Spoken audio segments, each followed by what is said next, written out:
Let's have a look at the Boole operator. It performs real-time Boolean operations on primitives or polygons.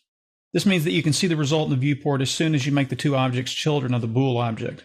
The default Boolean operation mode is A subtract B. So let's just drop a couple primitives into our scene. And we'll drop a sphere in here. Scale it down a little bit. And we'll just take this and we'll put it right next to the cube. And we'll come over and we'll grab the Boole. Put the cube on top. Grab these two. Drag them underneath the Boole. Now I'm going to take the sphere and push that into the cube. Okay, let's take a look at what we've got here. Basically, the Boole is using the A subtract B type, A being the cube, B being the sphere, and it's subtracting the sphere from the cube. So you can just push that thing all the way in there. You could make it bigger. There's all sorts of things that you can do with the Boole. Let's come over here and take a look at some of the parameters that we have here. Okay, so if you have high quality checked, it incorporates a new higher quality Boolean algorithm known as Better Boole. It generates a cleaner mesh with fewer polygons. If you disable this, it'll use the standard older Boolean mode. The downside to using the high quality mode is when it's applied to complex objects, it can take longer to generate a result. So just keep that in mind. Create single object. After you've got your Boolean operation done the way you want it to, if you come up here, select the whole thing, right click, and go to current state to object, turn it into a polygon.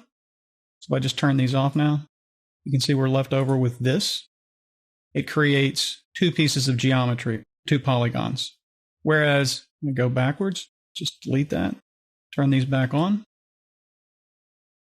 If I click on create single object and do the same procedure, right click, current state to object, you can see I have one single object. Delete that, turn these back on. Hide new edges. Whenever you create a Boole, you get some of this sort of trashy looking stuff right here. If you click on this hide new edges, that'll go away for you. Increase the subdivisions on these so we can get a cleaner looking result here.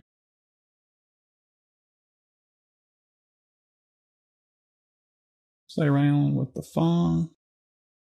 There we go. So basically what I did, I was getting those ugly Fong breaks on my geometry, this kind of stuff right here. So if you get that, you can always click on your Fong tag and you can adjust that, try to get rid of that. But as I was saying, the hide edges, if you click on that, it's going to get rid of this ugly stuff right here. And it doesn't actually get rid of it. It's more of a cosmetic fix. So just know that it's still there. The select intersections, if we check that, and then we come up here, and again, your create single object needs to be on for this. So we select this, go to current state to object, turn these off. When we select this new polygon, and we select edges, the point of intersection from where the sphere and the cube came together, that edge will already be selected if you have select intersections on. Okay, let's get rid of that. Turn these back on. And the optimize points, this one's only available when the create single object is enabled as well.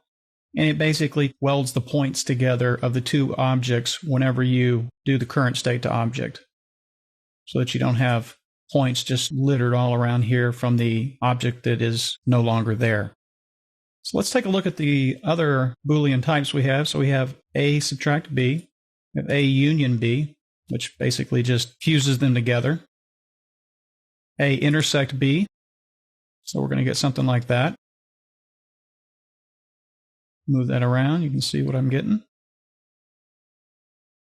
And we also have A without B, which gives us this kind of a result. Now you may hear some of the modeling purists say that the Boole operation is not something that you should ever use, but in my opinion, if it gets the job done, use it.